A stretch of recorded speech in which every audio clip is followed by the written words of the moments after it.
All right, guys, today I had the chance to sit down with Jakob Sanderson, one of the sharpest Dynasty minds in the game, one of my favorite analysts. We talked about three of our own Dynasty rosters, two of mine, one of his that aren't perfect, need a little bit of work, but we had a nice free-flowing conversation to show how we actually manage our teams and some of the finer points of Dynasty strategy that maybe go overlooked in the regular content cycle.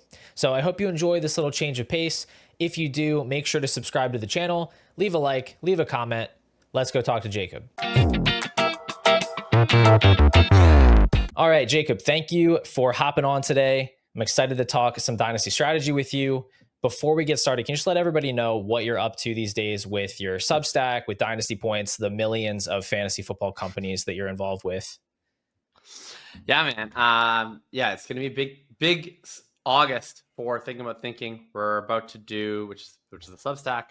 We're about to do the preseason Hitchhiker's Guide to Running Back. If people are familiar with my work at all, I that's my annual in-season column that I've done for 3 years. It's sort of a weekly usage, film, data mixed running back tracking column. I originally kind of started out as a streamer zero RB column. It's become a little bit more universalized as I've drafted fewer and fewer zero RB teams. And then this August, we're basically just going through every backfield. And the first column is going to be out this weekend, most likely. And it is going to be on the top 6 running backs by ADP, which one I think should be the RB1 overall, looking through all their different real life fantasy value that they bring to the table. We'll go through all the ambiguous backfields, everything like that. I also have Dynasty rankings on Thinking About Thinking. I have best ball rankings. I have redraft rankings now. And we'll keep sort of mining out more and more sets of redraft rankings based on the format you play as we get closer and closer to the season. Yeah, man, that sounds great. I was an early adopter of the Substack. Really enjoy the theory stuff. The rankings are awesome. So definitely recommend checking that out. With us moving into August, though, the news is coming fast. We're getting a lot of training camp reports. This can be a tricky time, I think, for the typical dynasty manager to keep up with. And you have a lot of values that are shifting. There's things that are reports that are maybe real, things that you can maybe ignore. How do you handle all the information coming in right now? How are you sifting through what's meaningful and what isn't? Yeah, it's tricky. I mean, there's a ton of stuff that comes out that ranges from completely useless, such as the social media intern depth charts, to potentially much more useful information. But it's hard to always tell. You get a lot of these beat reporters that have kind of their own pre-existing takes on players. They're going to describe things the way they're going to describe things. Similarly, even look at the usage. We're going to get into preseason. There's certain coaching staffs that just are more likely to promote those rookies up in the lineup more quickly than others. That doesn't always carry over super far into the season. I try to balance reacting to information on the margins. The outside cases where there's that really strong kind of outlier drumbeat. Someone like a Ja'Cory Merritt, for instance, guy who's not really on my radar all that much coming out of rookie drafts. He's a guy I'm targeting a lot right now when I'm hopping into underdog drafts. If there's a way I could throw him into a dynasty trade with someone who's not quite as alert to the early August happenings, I would definitely be trying to do that. That's one of those few cases where I think the drumbeat is so loud and the opportunity is there that I'm open-minded to hearing what's going on with a player like that. Some of the other stuff, I try not to have sway me too much. I try to stick to the evaluations that we put all of our hard work into in the spring and not, throw all of those out with the bathwater when it comes into the summer and we're getting some reports on a daily basis. Yeah, that makes sense. Somebody that comes to mind for me is Bishal Tuden, where we're getting these reports that Tank Bigsby is running with the ones and ETN has kind of his passing game role. And I feel like the easy thing to say is, oh, well, Tuden's a 4th round rookie. It's already over. He's not making an impact. And I feel like that sort of just throws out the thesis of what the play was from the beginning, where I think you can also look at the news and you can maybe interpret it as, okay, they have a deliberate plan for getting all of these guys involved, aka this is maybe a meritocracy of a backfield, and that actually is good if he's going to be on the field doing something, even if it's a small role. If he's just getting some screen passes or whatever, he can actually earn more work, whereas some backfields are this is the guy, Blake Corum, go sit on the bench. So I feel like you can kind of interpret those things multiple ways. And with these rookies, especially, we need to realize that they were Yeah. never, week one plays from the start. I think that it's reasonable. Like I have Tuden ranked a little lower than I did right after the draft. There was an opportunity where maybe the story of camp was just he's seizing the number one job immediately. I don't think that was ever likely, but it was in the range of outcomes. He's Mhm. dealt with some injuries. Tank seemingly had a really good camp. So it's not, maybe going to be as clean of a path. But if people remember 2 years ago, you know, Devon Achane famously was a healthy scratch week one and became Mhm. one of the most meaningful rookies of that entire season. So that's a spot where, yeah, there was a lot of headwinds. And if you remember back to being in August, it was kind of similar to Baishal Tutin, where you had this player that had a lot of fans in the community, but was very divisive. And the anti-Achane people were very loud, and they felt very good about themselves in late August as he was, getting fourth team reps in preseason games and becoming a healthy scratch in that first week. And all of a sudden, things change really, really quickly. Tyler Algier, the year prior, is a guy that, less Mhm. of a massive breakout and certainly doesn't have the staying power, but was one of the most successful late round running back picks that year, late in the season, was a healthy scratch week one, was behind a lot of dudes, got his Yeah. chance to emerge over the course of the season, ended up being a really nice piece late in the season. So I do think if if you're someone who you are going to just completely change everything you believe about players based on August reports, like there's better ways you can spend your March and April than to do all of this work in the first place to try to get your Yeah. takes on these players. So I'm at least going to give myself a half a season before I toss all my priors out the window. Yeah, absolutely. I think that's the right approach. And just to transition this then into the actionable stuff, managing our teams, is there anything you find that you are more likely to do with a dynasty roster at this time of year, as we approach the season? And, how is that impacted by the news cycle? Man, I'm going to be honest. My dynasty portfolio probably gets a little bit neglected in August. I'm trying to jam in as many Yeah. underdog drafts as humanly possible. I was glad when you said what the concept of the show was going to be, that we would have to play some surgery on some of my dynasty rosters. I think they could use it, frankly. So, in terms of dynasty stuff, I think probably the best thing you can do is take advantage of the people who aren't as locked in on everything that's going on in the news until late season. If you are playing best ball, for instance, you're not the only person going into every draft saying, I've got to get a rising Tank Bigsby, a rising Dylan Sampson, a rising Ja'Cory Krosky Merritt, etc. In Hmm. Dynasty, though, some people are not going to tune in at all, really, to what's going on until a week before the season. And so I would make this one of those few chances to use your information advantage and find ways to throw some of these guys into deals. Hmm. Try to disguise your intent a little bit, especially if you're going for one of these late rookies. Rather than just coming out and offering something for a Krosky Merritt, find some other trade to maybe throw him into on the side and see if you can take advantage of a guy who has something better to do than grinding beat reports all day, every day in August. Yeah, I think I may have gotten hosed on one of those deals. I made a trade for Nico Collins in a league last week. I traded 2 firsts, a second, and Keandre Lambert Smith. And little did I know that he's just the next Nico Collins. Yeah, So, exactly. yeah, so that guy was paying attention. It was before the preseason game. I was like, sure. I mean, obviously, I'd still make the trade today, but it's just funny that I thought that was kind of a nothing. A guy I might drop to waivers, and then it's like, oh, he's actually got a little bit of steam. Good for him getting that guy thrown in just sort of through an extra counter. So that's the kind of thing you can do. You try to sneak those players into deals. We'll see today if there's any trades like that make sense, or if there's more uh, bigger fish to fry, so to speak. But another thing that I can say, I break down dynasty teams for like YouTube members and people, and a lot of the problems that I see, I feel like there's this mindset that you have to have kind of this perfect roster in order to be a contender. And I find that I tend to have a lower threshold for a roster that's worth competing with. And so my question is, like, in general, would you say you're pretty open to competing with a more middling team, or are you inclined to rebuild and really focus on getting into that upper echelon of roster value, productive value, and why would you say you fall one side or the other? Oh, I'm definitely very open-minded, especially at this stage of the season, or prior to the season.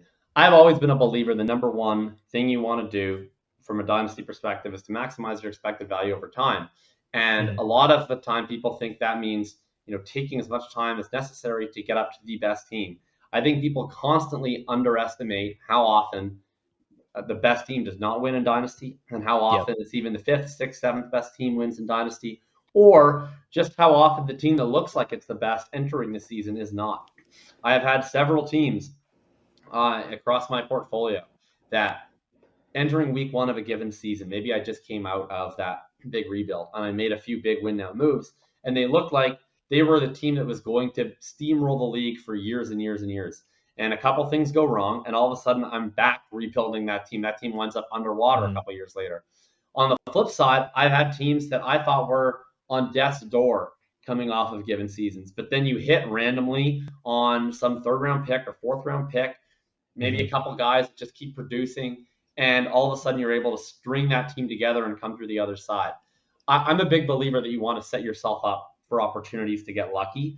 I think that outside of the worst teams that really have no hope or prayer of winning, no intent Mhm. of winning this year, I think you want to go into the season and see how things look. The golden rule of thumb, really, historically, is that by week 4, the scoring so far year to date from week Yeah. 4, weeks 1 through 4, is more predictive of weeks 5 through 17 than preseason ADP. It takes that usually that first month for the ongoing production to be more predictive than average draft position.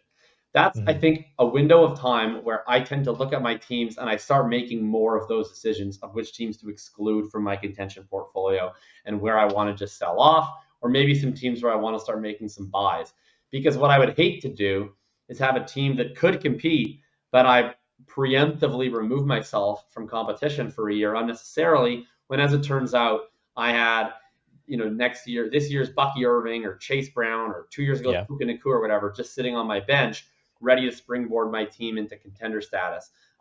So I have this inventory sheet where I've been meaning to update it ahead of this year. So maybe this will be my inspiration Mhm. to do it. But I have a bunch of different team tiers that rate from Dynasty, which is like elite value teams that basically are kind of a print fest year in, year out, that are very fortunate teams. Favorites, which are teams that I would say have at least a 50% chance of getting a bye, would be favored or even odds of basically any matchup in the league. Mhm. Contender, which is teams that I think are more than likely to make the playoffs, realistic chance to a bye. And then we have our tanks and teardowns. And before that, we have the TBD tier, which is just, I don't really know what this team is yet. And the goal is by week 4, week 6, I'm Mhm. out of that TBD range. Either I've identified that they're clearly contenders or favorites and I've made moves accordingly, or I've moved them down into the tank and teardown tier. But at this stage, I'm okay with having some teams in that TBD range, finding out what it is. And then the Yeah. only thing is, you want to really move aggressively when it is time to tear down, and make sure that you're getting those points off your roster to maximize draft position. But that's something I'm willing to do, so I don't mind waiting. Yeah, I love that approach. That's more or less how I approach things. I have a lot of teams, I think, right now that could go either way. I've approached startups this offseason with that mindset of like, I'd like to be maybe a little overweight rookies, a little overweight rookie picks, but also have enough, productive veterans on the team where I can give myself a shot, and easily pivot if I need to early in the season, sell off those few players, sell off Christian McCaffrey or Devontae Adams early on, and then just go from there. But we're going to jump into our first team here. So this first team we're going to look at, this is one of my dynasty rosters. We did this startup maybe 2-3 months ago. The Gunslingers Dynasty League. It's a 12 team, start 10, super flex, PPR, 0.75 tight end premium. And I won't read every single player on the roster, but just in case you're not looking at the screen, the main assets here, we've got Jaden Daniels, Geno Smith, Daniel Jones, Marion Hampton, Kenneth Walker, RJ Harvey, Jalen Warren, DJ Giddens, Tetaroa McMillan, Jalen Waddle, Emeka Egbuka, Jawan Jennings, Josh Downs, Jalen Knoll, and George Kittle, David Njoku, Terrence Ferguson. And then over in the rookie pick column, I do have an extra 26 first, some extra 26 seconds, third, fourth, all my 27 picks pretty much, except an extra first and no second. And with Hmm. this team, this one's not really in the TBD tier for me. I know that I want to be competitive this year. The question for me is, how much work does this team need? And what am I going to do with these extra picks? Should I be, sending these picks in? So that's what I want to talk to you about, Jakob. If you're looking at this roster, what do you think this team maybe needs right now, if anything? And what are some moves you might consider making? Yeah, this is an interesting team in that, to me, one of my rules of thumb is if you can be a top four value team in your league and a playoff team, you probably always should be. And this strikes me as a team where if we just chop off the picks, I don't know from a redraft perspective if this looks like a playoff team immediately. But you Mm, consider how much of the value is held up in some of these young players that have dynasty value that outweighs their immediate projection. And then the fact you have two extra ones, three extra twos over the next 2 years, it's very easy to see how if you just made some neutral value trades, you could turn this into a contending team that is still pretty sustainable for next year. And I would be really, really inclined to do that. Probably the biggest issue is I think you just need like one to two way more productive wide receivers, probably. mhm, And this strikes me as the team where you have the surplus draft capital to I think take some interesting bets on maybe one or two older guys where that production efficiency is really high. You think of like a Tyreek Hill or a Devontae Adams, where mhm. they're they're almost safe bets to me because the price really indicates the near term projection. So even if they do nothing after this year, feels like the debt has already been paid on those types of assets because you're not probably Mhm. paying a first plus to get any of those types of guys. I think you inject that in while keeping the young core together, keeping the picks. That would, to me, put this in a much better position to succeed where you have like a true wide receiver one. I don't know if there's anyone going right now. Maybe Tat. I'm trying to think of who would be going as like a top 20 wide receiver in a redraft format. Yeah, not really any of these guys. I mean, if Juwan Jennings could get his calf injury under That's control, true. he certainly wouldn't be a wide receiver one, but maybe a guy I'd feel a little better starting in week one than Emeka Egbuka. But yeah, I think we're Yeah. we're mostly in lockstep with this team, and I was hoping for a little bit of confirmation there that that was the direction to go in. But this is the kind of team that I've looked at where I get comments like, I don't know, if I should compete this year. I feel like I need to take a year to let my young guys mature.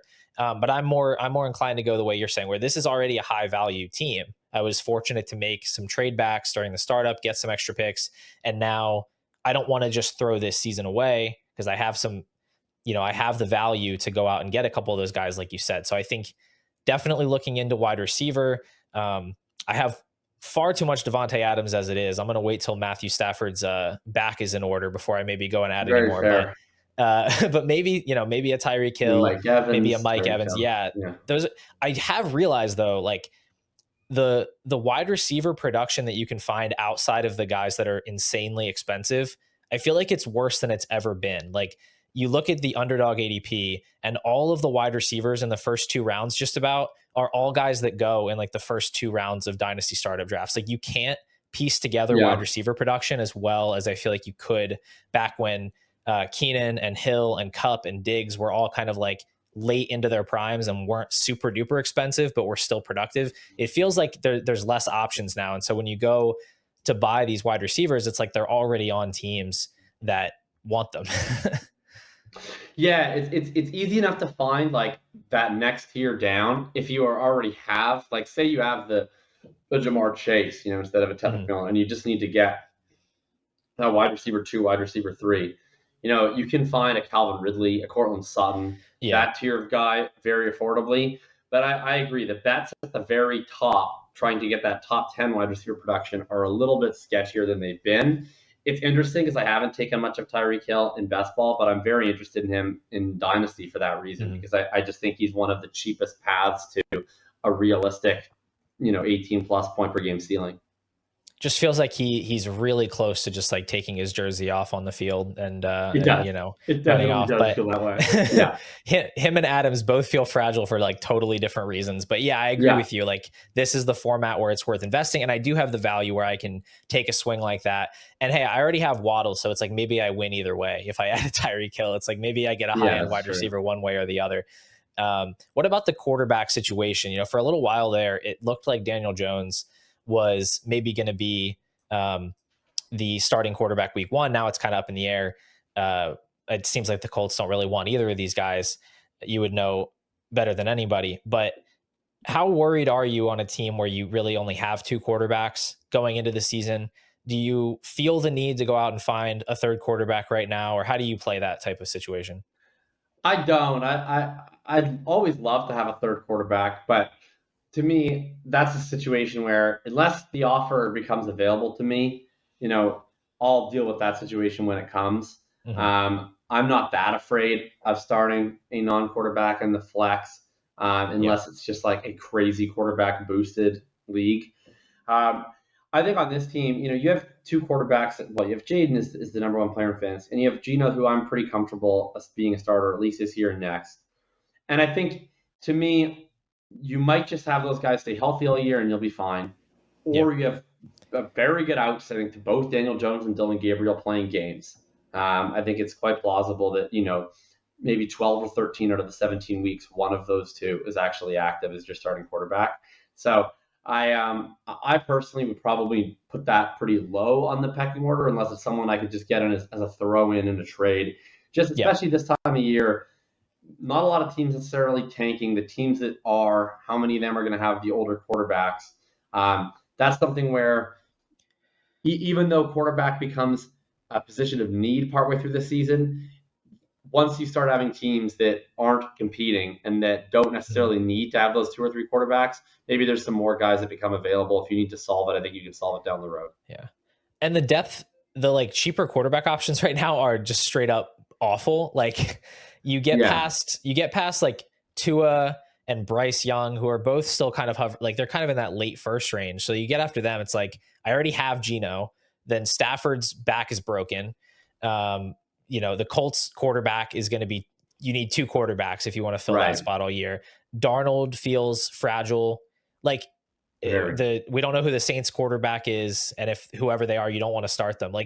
It feels like there's 6 or 7 quarterback situations that are priced down that you really don't want anything to do with. Gino's kind of the firewall right now, as far as that's concerned. I guess you can go get Aaron Rodgers, fairly cheap, but yeah, other than that, it's kind of tough. So I agree with you. Just kind of let it ride.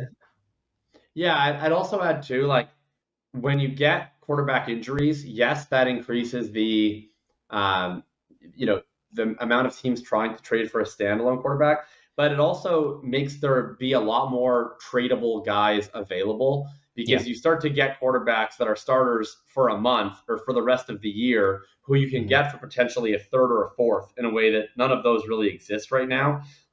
I've consistently enjoyed the opportunities to get your Jameis Winstons or Joe Flacco's, etc. at times in the course of a season, where if you need that short stopgap just to cover an injury, you can sometimes get those guys for a 3 or a 4. And I'll also add on this specific team, I wouldn't view this as a situation of, well, if one of my 2 quarterbacks gets injured, I need to. If Jaden Daniels goes down for the season, then your team's dead. So who cares?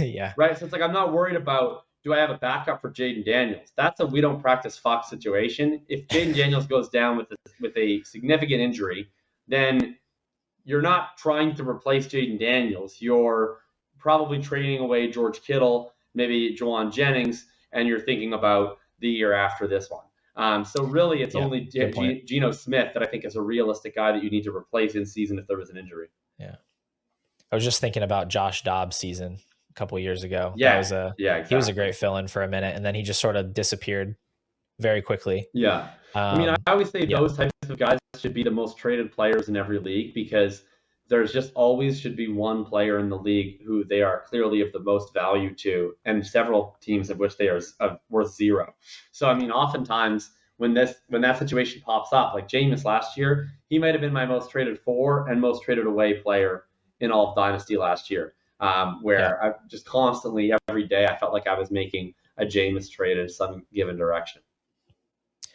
Yeah, it's a good point. Some options are going to open up. Looks like Joe Flacco, that door is opening once again, as all of the Browns quarterbacks are injured, and he's the only one at whatever 50 years old that can make it to every training camp practice. So correct. I don't know if he's going to, I don't think he's going to be starting for me in the fantasy playoffs this year, but could be an early season option for you, your week 5 buys, your week 6 buys. Maybe he's somebody out there. But I agree with you. We can just kind of let this ride. Who knows? Maybe Anthony Richardson gets hurt again. Maybe he gets benched by the time I need a quarterback. I've got Daniel Jones waiting for me.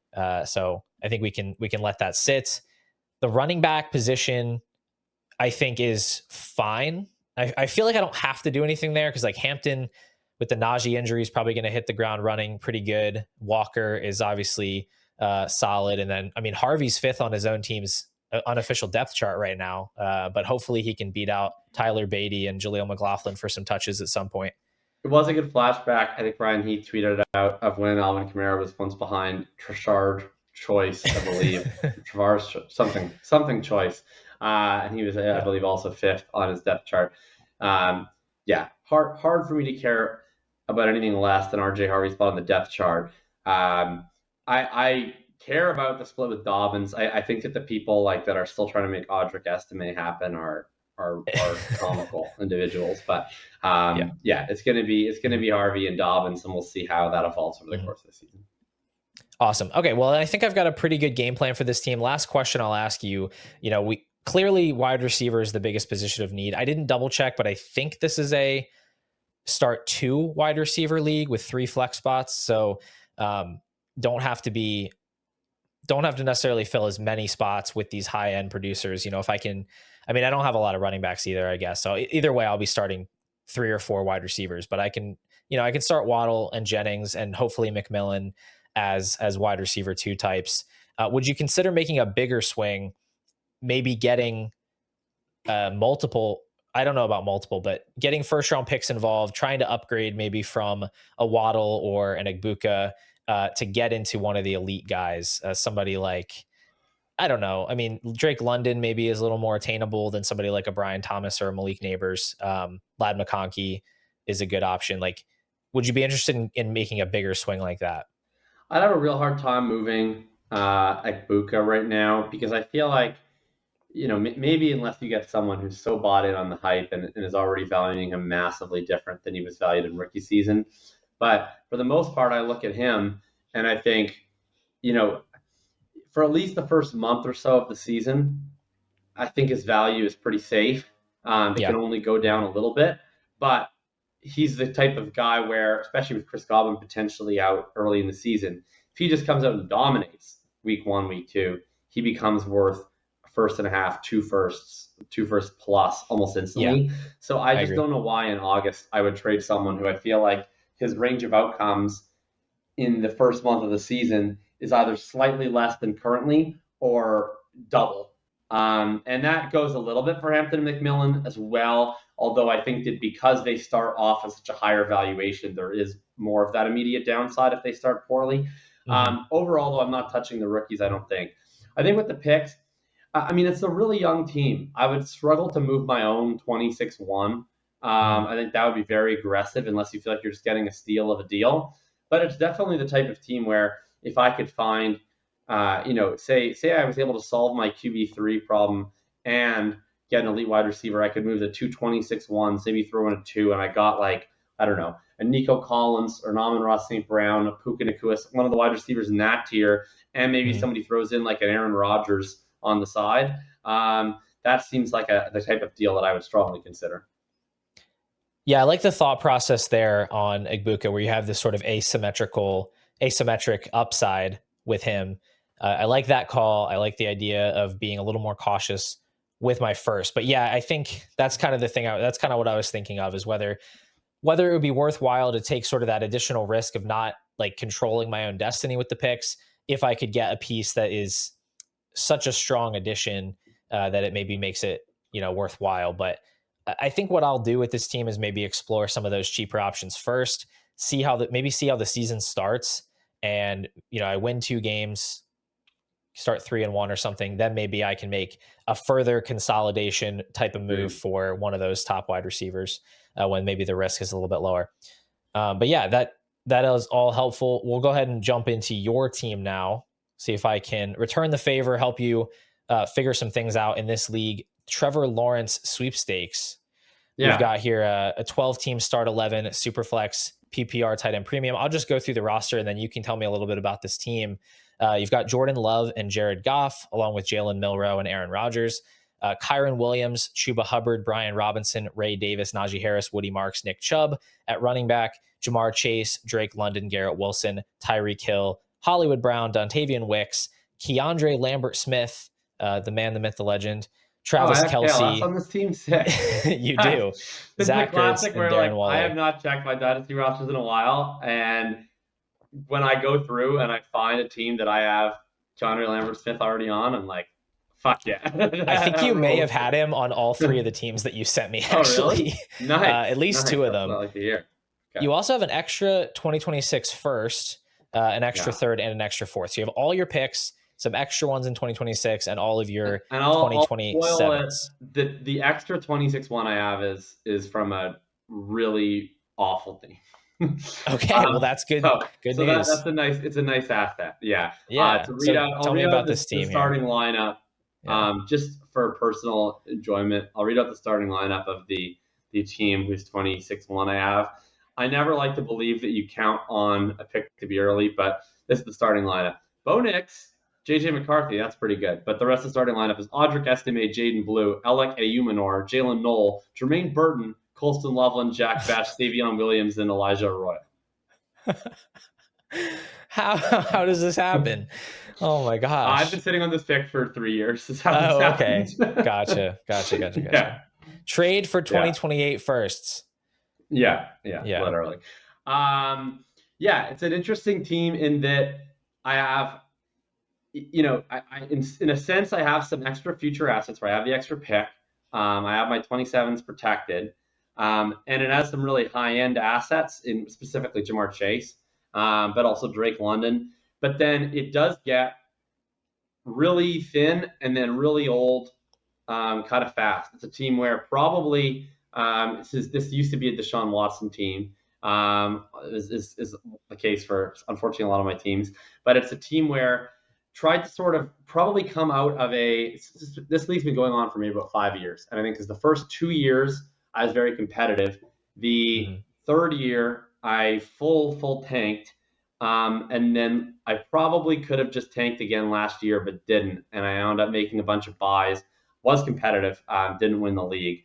And now some of these players have gotten older, maybe a little faster than I was hoping they would, specifically Tyreek Hill, Travis Kelce, and then obviously Watson becomes a total nothing.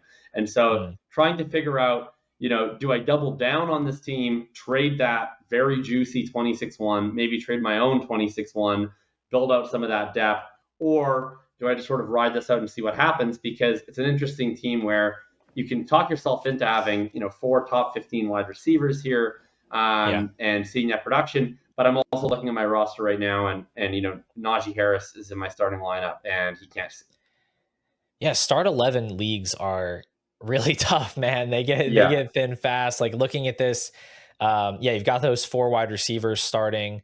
Kyron, Chuba, Brian Robinson, that gets you to 7, 2 quarterbacks, 8, 9, Kelsey's 10. So yeah, you're looking at Ertz or Najee or Woody Marks or Hollywood or the slap demon Dontavian Wicks. I mean, hopefully you're just starting Keandre Lambert Smith all season, but this is it's a deep league when like I'm looking at my running backs and I'm like, oh, I have Woody Marks and Nick Chubb, like sick, like stay injured, Joe Mixon, like that's my 11th starter right there.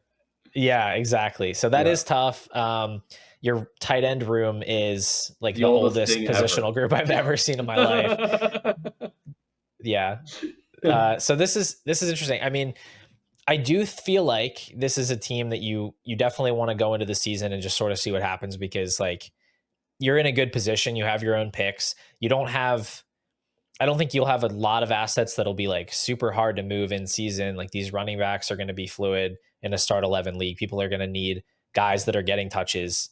Your quarterbacks, other than Rodgers, are not an age issue. So, you're going to definitely ride into the season with this team. And like in a start 11, you don't need all stars across the board unless there's like 3 or 4 like super duper top heavy teams that you feel like you just can't compete with. But yeah, I think first thing I'd be doing is looking to see if there's maybe a little value bump on Kyron Williams right now after the contract Yeah. extension, and Oh, fair point. maybe see if, like, I don't know, I guess consolidating stuff in this situation. I'd love to use Kyron right now to get up to like a Breece Hall or a Trevion Henderson right now, if you think that that's Sure. doable in this type of a league. Yeah.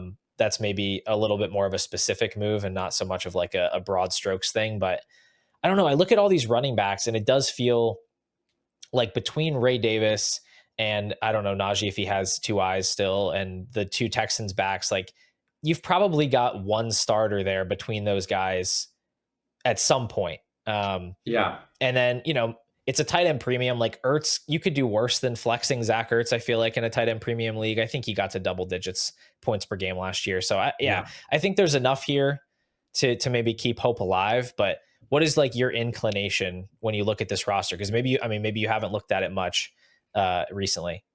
Yeah, it's one that this is a classic kind of TBD team for me.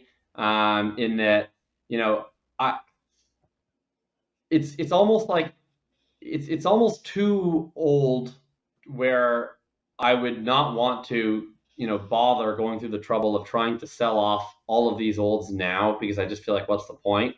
I would rather sort of do that when it becomes necessary to do so. But at the same time, I feel scared enough about the downside risk for some of these guys that I would hate to sell, my own 26-1 plus this really juicy second 26-1, and then all of a sudden wind up not being a dominant team afterwards. When I feel like there's only really one guy in Jamar Chase, maybe Drake London, that I'm like, this guy is an absolute locked-in superstar, long-term cornerstone piece. Where it's probably a team that I'm going to see what happens for the first 4 or 5 weeks. If Kelsey is holding on and being a mid-range tight end one, if Tyreek Hill looks like he's reinvigorated, if Kyron and Chuba are just 2024 Kyron and Chuba again, maybe I do move one of those ones, add that extra depth piece to really fill out the lineup. If those guys start looking like they're falling off a cliff, maybe this is one where I wrap it and try to take advantage of an opportunity to maybe get 2 top 3 rookie picks in this next class. Yeah, I think that makes sense. Maybe you could send this guy his 2026 first back for every single player on his roster, his entire roster. You just have, you get Loveland and Besh and Arroyo and Knoll. But no, I mean, obviously I wouldn't want to spend an early pick that way. I went and looked at his roster just to double check if there was any one player that you could possibly like sell yourself on as a trade. But the only thing he has is quarterbacks. You don't really need quarterbacks. I guess you could work a deal for Bo Nix and then you try to flip Jared Goff for a star wide receiver or something, but you'd want to get all your ducks in a row, obviously, before doing something like that. Yeah, for sure. And I mean, this is almost certainly the 101. Like if it's not, it's the 102, right? Like it just doesn't seem like anybody could possibly tank better than this guy is like accidentally tanking right now. And so, yeah, I wouldn't want to sell that pick unless somebody was really going to pay, close to that value for it. But maybe when you get into the season, if there are 1 or 2 teams that start off kind of rough, I think you'll be able to show them that pick and like sell them on the upside of it. And maybe that's when you can make a deal for like like a Nico Collins, somebody that's like not old, but is old enough that maybe on a rebuilding team, you don't want to carry them through. You could add not that necessarily wide receiver is your biggest need, but in start 11, I think you could fit him in. Somebody like Nico or Amon-Ra, or maybe even a Gibbs or a Bijan, you could make a deal for. So yeah, I think you've got hope here with this team, and I think patience is probably the best approach right now. I don't know if there's like an immediate move that I would actually want to make with this team. I'd kind of want to just sit on it because I wouldn't want to sell any of the old players now yet. Yeah. And I wouldn't necessarily want to go out and spend more capital on more guys. So other than maybe kicking the tires on a Kyron trade, I will throw out one thing. I'm not really vibing with Garrett Wilson's dynasty value right now. I just actually put out a video today of all the players, at least all the most relevant players that I have 0% exposure to in dynasty. And when I was checking the list, I was kind of surprised to see Garrett Wilson on it. And then I kind of went through my trade history this offseason and realized I've traded away Garrett Wilson in like 6 or 7 dynasty leagues. I really struggle with this Justin Fields situation where like I Yeah. know Garrett Wilson is a really talented player, but he's now tied to the Jets long term. I know that Justin Fields is like fantasy upside cancer for wide receivers. I don't care about DJ Moore 2023. The guy averages like 180 passing yards per game. He eats sacks for lunch. Like, it's not a good situation for him. He's going to be going into his age 26 season next year with either Fields back again or like a rookie, or nobody. Maybe they bring Joe Flacco back. I don't know, but I'm struggling to get on board with holding Garrett Wilson at this third round startup price when I don't think he's going to give us the difference making production this year. I don't think he has outs to really gain a lot of value or even hold the value that he has. Maybe this is a time to preemptively kind of tear down from Wilson, maybe add an extra starter or some picks that you can play with later on. Yeah, I'm probably inclined to agree with that. It breaks my heart because I really, really love Garrett Wilson. He's like one of my favorite players. He has been since college, one of my guys. Um, and Mm-hmm. yeah, it's a brutal situation. And the unfortunate part of it is that I don't think that I don't know that the market is priced in enough how brutal it is. I would rather, like, I'd be happy to buy a very depressed price Garrett Wilson. Yeah. But I don't know. Like, I would almost rather Garrett Wilson be in the Chris Olave spot, where I feel like there's like no one has any hope for what's going on in the New Orleans Saints. And Yeah. I've been so, trading for a like, lot of Chris Olave. I don't love the situation Chris Olave is in either. Obviously, it seems pretty terrible, but it is priced in as being so terrible that you're kind of just getting the upside for free. Whereas Fields has a lot of fans, and people remember that DJ Moore season, and so I think people are telling themselves a bit of a story on it.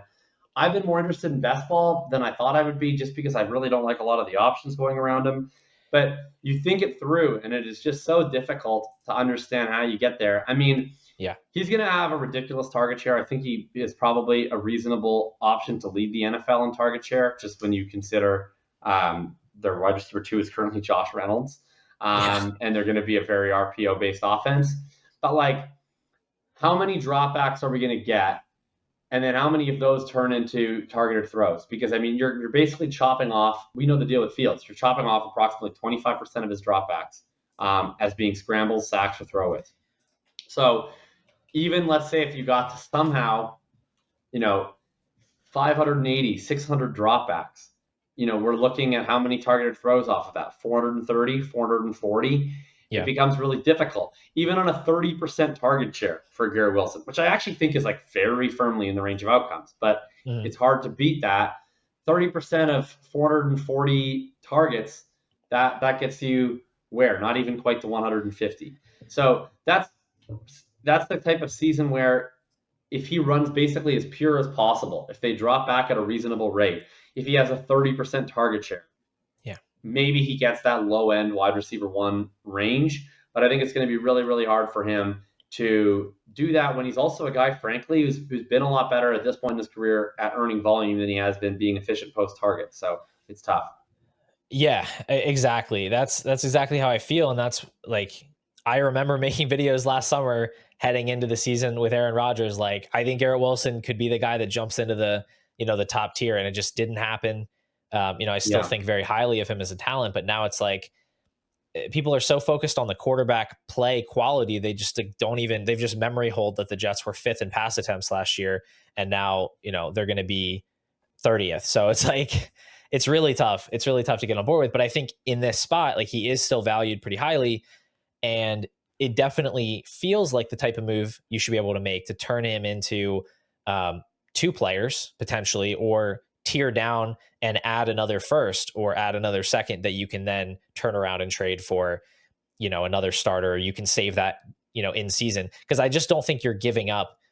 Like, I don't think that you're giving up a ton of projected points here. I think you could trade him for, Jawan Jennings is the name that comes to mind. I know he's not healthy, but like a Jawan Jennings type of player, and not really sacrifice a lot of what you'd expect to get from that player from the jump. And then you just have this extra value to play with. So I don't know if there's anybody that sticks out to you as a guy. Like, I just typed in like Garrett Wilson for Devontae Adams and a first on Fantasy Calc, and like that still favors the Garrett Wilson side. Like, would you be open to a trade like that, or would you be more likely to I don't trade think him I'm for gonna. two I don't think I'd want starters? to Or go. I don't think I'd want to go as old because I have so many olds on this team. But I yeah, would. But I'd be interested in maybe doing like a spread my bets trade. I'm trying to think of this specific league and whether there is someone.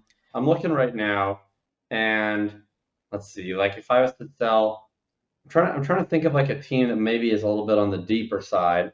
Um, but like, yeah, I don't know. I'm not going to look through every roster right now, but I'm trying to think of like a trade that in theory was like, I don't know, say Wilson and maybe I throw in one of those threes or something, or even a two, and you get to like Ricky Pearsall and Xavier Worthy or something, where it's like you get to spread that bet out across two types of guys. yeah. That maybe is more interesting to me than like the Devonte Adams specifically. But I think yeah, if you get down, I'm trying to think of even a less sexy name, like even like Wilson for like a Jalen Waddle, and you get another guy. Maybe you Mhm. get like Jalen Waddle. Maybe somebody would throw in like a Cortland Sutton or a Jacoby Myers or something on top, and maybe even a pick. You could potentially get a much better lineup and pretty similar production. Would you trade Garrett Wilson to Dr. McSauce for George Pickens and 2 26 seconds? I don't think so. Maybe that's just brand loyalty to Garrett because I don't think they project that differently. To be But I fair, think fantasy that yeah, calc still favors the Garrett Wilson side. So maybe that's a little light. Maybe Pickens in a okay. first. I mean, maybe that's doable. Pickens I in a don't. first, I would 100% do. Pickens in a first, Yeah, 100% I would do. but that's the type of move that comes to mind for me because I'm just trying to think of like how can you finagle a little extra value. And in like a start 11 league, I'm not as averse to these sort of tier down moves where you're getting multiple pieces because like it really is going to matter in season with bye weeks and with injuries. Like you need to have guys that you can play, and with Pickens, you do have upside with the picks. You know, you could keep one for value purposes, then you could flip one for like a Tony Pollard or a James Conner or something. Not maybe not an old player, but you know. So I think that would probably be my number one move is just like floating out some offers, like see if anybody's like really buying this with Garrett Wilson. Maybe who has Justin Fields? We go find the Justin Fields manager and and send him to that guy. Of course, it's going to be the last team that I click on. Oh, there it is. The Justin Fields manager has Chris Olave. What would you want on top of Chris Olave to trade Garrett Wilson? Ooh, that's very interesting. Yeah, I would do Olave and I don't know who's else out on his team. Anyone interesting? Uh, Christian McCaffrey. Probably not moving him right now. Doubt it. Cortland Sutton, Jaden Reed, Yeah, see, I would do Olave and Reed. I would do Olave and a third. a lot. Yeah, I would do Olave and Reed. That'd be a deal I would Yeah. do. Okay. Well, that's your homework for tonight. You can go send that trade offer, see All if he right. wants to get the Justin Fields stack. Justin Fields, who can't complete two passes back to back in training camp right now, but he's probably going to be fine, guys. 2023 DJ Moore, just got to believe. They're going to play every week against the 2023 Commanders defense, and they're going to let Garrett Wilson go for 200 yards and 3 touchdowns. All right. Anything else with this team that you have in mind? No, I'm all good. Let's talk about your last one. Awesome. Okay, we're going to jump over to my last team. This is the Pure Potential Invitational #1. So this league started last summer, and I'm just going to try to make all my moves before this video goes live so that nobody knows what I'm trying to do. But I did think looking through this one, it was an interesting team because I guess I hadn't realized where I was sitting value wise until I pulled up the Dynasty Daddy rankings, and they don't like my team very much. So I figured I'd take this one back to the drawing board. But this is a 12-team start 11 super flex PPR tight end premium league. So another start 11 can be rough with the depth options. Made it to the semifinals last year. I think I was the 2 seed, lost in the semifinals. But now I'm sitting here with Jalen Hurts and Justin Herbert at quarterback. My only other one is Marcus Mariota. David Montgomery, Joe Mixon, Baishal Tutin, Ramondre Stevenson, Brashard Smith, Taj Brooks, Nick Chubb at running back, AJ Brown, Luther Burden, Matthew Golden, Jacoby Myers, Juwan Jennings, Christian Kirk at wide receiver, and Brock Bowers, Dallas Goedert, Jonnu Smith, Mike Gesicki at tight end. I have all of my own picks, except I don't have any thirds for some reason. And I have 4 total 26 seconds and 2 27 seconds. So some extra picks there in the second round I can hopefully play with. But yeah, this team got really rough in the running back situation very quickly. I traded Kenneth Walker for Luther Burden in a second back in June, and I was like, I'll figure it out. And I have not since figured it out with the running backs. And now Joe Mixon is possibly dead. And I have Nick Chubb, who's also dead, or, he's been through a lot, according to D'Amico Ryan. So Guys age. guys age. So, and Jonnu Smith, of course, had to get sent to Siberia. Oh, yeah, that's brutal. So I can't even rely on him in the flex. So we've had some rough turns here with the team. Jawan Jennings is holding out with calf problems. So yeah, I don't know. What do you think when you look at this roster? Well, it's always nice to see the pillars. You have all of your differentiators are there. You have a top 5 projected scoring quarterback in Jalen Hurts. You have, in my opinion, should be considered a top 12 projected scoring second quarterback in Justin Herbert. I know the redraft market disagrees with me. And then you've got, the most valuable tight end in Dynasty, Brock Bowers. So it's very easy to see how you're basically locked into this core of Hurts, Herbert, Bowers for eternity, and you just got to kind of build in the roster around them. Yeah, I think it's an interesting group.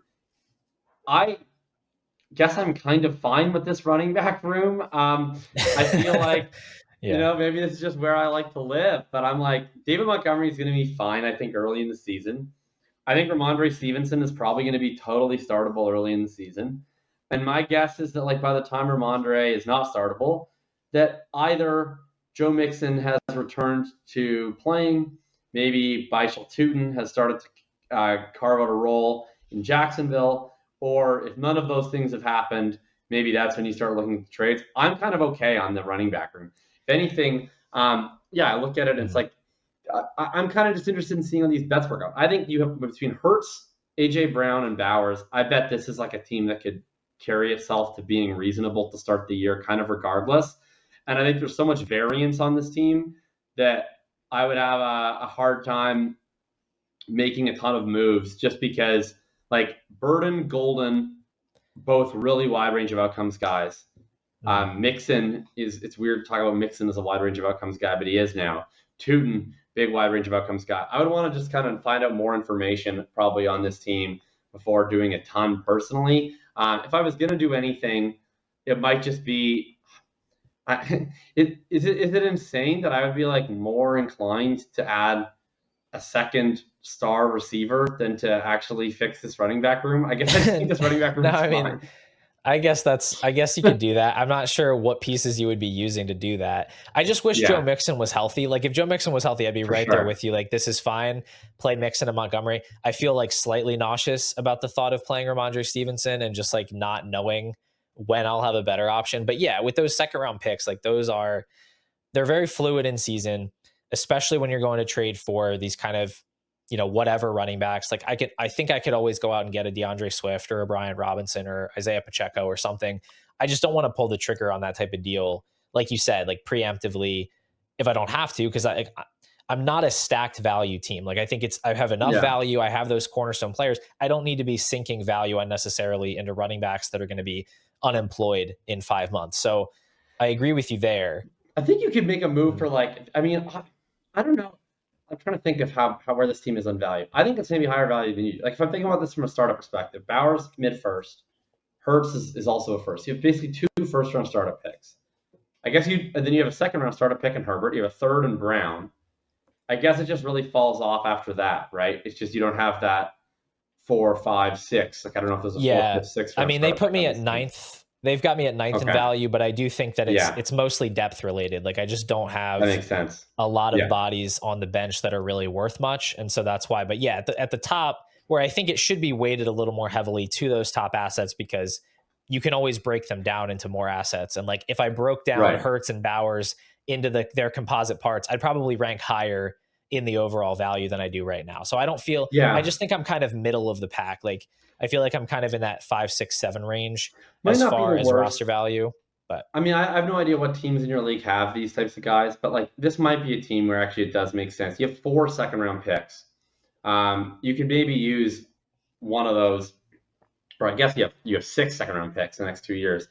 I might use at least one of those round 2 picks, maybe even use a second, get a third back or something, and maybe see if there's a team that looks not so hot with someone in that James Conner, Alvin Kamara range. I could see that being a kind of a difference maker. I think it just depends on how much you believe in Burden and Golden. And I guess I don't Mhm. know how much to believe in them until the game start, because if one of those guys is a big hit and now you have a second long-term star receiver next to Brown, and you Yeah. have another young guy, and then you have Myers and Jennings as those flex options, now that wide receiver room looks like a real strength next to this really strong quarterback and tight end room. Those guys bust, all of a sudden it's kind of just AJ Brown and friends. Yeah, that's how it kind of feels right now. But yeah, I mean, I'm very, very tentatively optimistic on Luther Burden.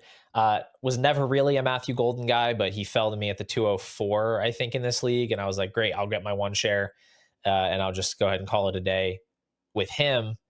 Um, but yeah, I mean, I think, odds are not terrible that one of those guys becomes startable. And then, Jacoby Myers is always Jacoby Myers. And, maybe Juwan Jennings gets healthy, maybe Christian Kirk holds on to a role.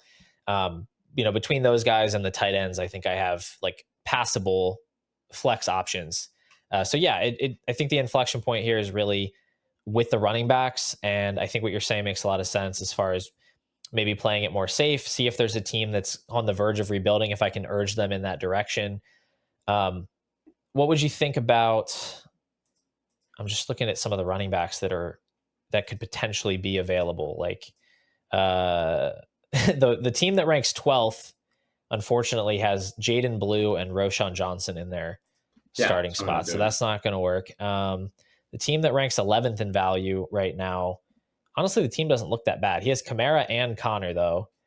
Hmm. Um, he'd part with one of those guys. Maybe I could send back somebody like a Brashard Smith to maybe tempt him with a little bit of youth, like a second and Brashard Smith for James Yeah, that'd Conner be and interesting. a Yeah, second fourth or and one something. of Smith or Brooks. Yeah, that would be interesting, I think. Yeah, so I could look at that. Just as a side tangent on Connor, have you heard this, like Trey Benson's going to be like the 1B back or something with James Conner? Like, Yeah, I you think mean, anything about that? no, I mean, if you watch like the coach quotes, to me, they're actually kind of bearish. Like most of the Gannon and Petzing stuff I've seen is like, no, Connor is still our guy, and we like Trey, and he's done a good job.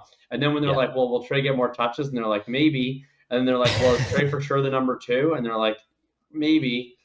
And then even you read the practice reports, people are like, oh, well, Benson's more involved. Well, I have no idea what to make of how involved a guy is at camp, because like I like, it's not like the percentage of reps that they give to Connor in training camp to me is like remotely indicative of the split of reps that's going to be in September. It's like James Conner's like 30. I don't think that he needs to take 85% of the reps on August 6th in a Right. practice. So it's like if he's not getting all of the reps, which it makes no sense for him to get all the reps, someone else has to get them, and that's going to be Benson. But like, I think to me, Yeah. whether he gets 20 or 40 in August is totally irrelevant. And the other thing that they're saying is that Amari DiMercato is apparently still going to play on third downs. So that's that makes me like not as pumped about the Trey Benson experience. And I like Trey Benson as a prospect. So I don't know. I still think Connor is a target for me, and I think he's pretty locked in. He of all of these old running backs, he's the one that just gets better and better every year from a real life standpoint. Like he's Yeah, I mean, legit he's been good. awesome, and that's why he's been kind of my go-to target for kind of a reliable veteran running back. And I just saw that report today. I didn't really look into it too much, but I kind of suspected it was a whole lot of nothing. Yeah. I mean, one of And the reports, yeah, like two of the people, so far what I've seen from people saying is like I've seen very vague positive speak from coaches, but then anytime they're asked something specific, they kind of defer. I've seen yeah, James Conner say that Trey Benson is going to get more work, which just seems like right, he's a good teammate. I've seen Trey Benson say that Trey Benson's going to get more work, which I appreciate, but I don't really think I care about. And then I've seen a reporter saying that Trey Benson's taking a lot of the reps with the ones in practice, but like that just seems like it's not like James Conner is taking some of the reps and then he's going in and mixing in with the twos. Like he's just taking reps with the ones, and then he's going to go and have water because he's an old veteran who has had more than enough practice reps in his life. right. Yeah, I agree with you there. So maybe I'll go and look into Connor and Kamara and see Yeah. if there's any interest there. There's one other team that it's kind of fragile. Hmm. But has Chuba Hubbard, DeAndre Swift, Jordan Mason in the running back room. Um, I I wouldn't love sending a second right now for DeAndre Swift. He just feels very, I don't know, very shaky. Jordan Mason, like, Yeah, again, a I little bit Jordan below Mason that is like a threshold. fun best ball pick, but I Yeah. think he's like a pretty purposeless player and manage because I just think Yeah. like by the time we get to week 4, whoever the top 3 names are in the Hitchhiker's Guide that Mhm. are backups that have injuries in front of them are going to project higher than Jordan Mason. Yeah. Last question on the running backs. What about, I don't even know if this would be doable. Like, I don't know who's going for this right now before the season started, but packaging maybe 2 seconds, maybe a little more than 2 seconds, to go after somebody like, I don't know, a Chase Brown, a Kenneth Walker, RJ Yeah. Harvey, someone in that zone. Is that, or are you more inclined to just play it as like cheaply as possible until we get more information? No, I mean, Walker is a guy that is of interest to me because he's a guy that I think is legitimately really, really talented.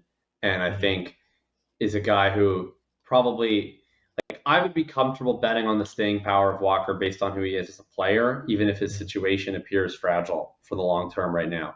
So he's a guy that I would target in Dynasty, and I would happily send. If I could get Walker for less than a first from anyone, I'd be very happy to do that. Yeah. I'm just now And I remembering bet you that might be that able I to because literally traded he's away been a big Walker. target of yours. I traded away Walker like a month and a half ago, so he's probably not going to trade him back to me. I Okay. traded him for Burden and a second, so he'd probably want Yeah, at least that much that's a back. pretty good that's a pretty Yeah, good return, I think. yeah. I just kind of wiped that from my brain, but yeah, okay. So there's some options there, but don't feel the need to maybe go too crazy. And then with Golden and Burden, do you feel similarly to, obviously not as strongly as you did I with do. Ibuka, but is it another thing where it's like, let's just wait because they're going to have some protection early on if they're not producing, and there's this asymmetric upside if they do surprise us and contribute right away? Yeah, I feel exactly that way. I think it's just a spot where, yeah, they're going to get some grace. You don't get as much grace as you used to. We don't get to do the face planters that basically do literally nothing and their ADP Mhm. stays the exact same a year later. But you will get at least a 4 to 8 week window where even if they're doing jack shit, you're going to get a chance to trade your way out of them, or at least to Yeah. reevaluate how much you want to be tied to them. So I think it's almost purposeless to be selling these rookies at this exact moment because I think there's only 2 ways to go. Either it's going to be they're the they're the guy that everybody wishes they had on their teams to either trade away for double their value or just keep for eternity, or they're worth 85% of the sticker price still by week 6. Yeah, I think that's the right way to look at it. I agree with you there. Then I'll probably put a pin in this team for a minute. Another one where I don't really have a third quarterback, but I'll just be okay with that for now. The two guys I have are pretty rock solid. And we'll kind of see. I think they might have the same bye week, but I might be remembering that wrong. No, they had the same bye week last year. They both had the week 5 bye last year. I think they have different buys Man, this you're year. locked in.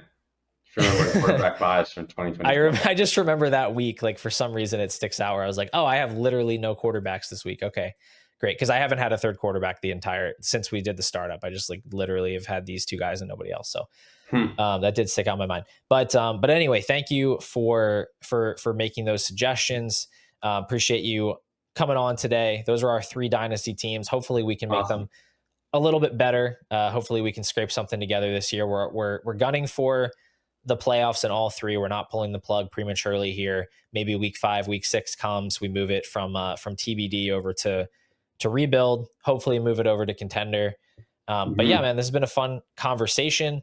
If there's anything else you want to mention that you've got going on, or just any final thoughts, the floor is yours. No, I'll do a quick shout again. We got all the rankings up, thinking about thinking. We're going to update rapidly throughout August. We got the preseason Hitchhiker's Guide dropping soon. And then you can find me on Dynasty Points, ADP Chasing, etc. Hope to have some of you guys aboard. And thanks again for having me on. Yeah, man. Thanks a lot for coming on. And for those of you out there watching, if you've made it this far in the video and you're not already subscribed to the channel, just go ahead and hit that button. We're coming up on 9,000 subscribers. Would love to get there before kickoff. I will be back next week with another Dynasty video. And if you missed it, I did just drop a couple days ago all of my 0% exposure players in Dynasty I just mentioned that earlier. Some of the players on that list: Marvin Harrison Jr., Rome Odunze. There are some scary ones in there, but you can go check that out, and I will talk to you all soon.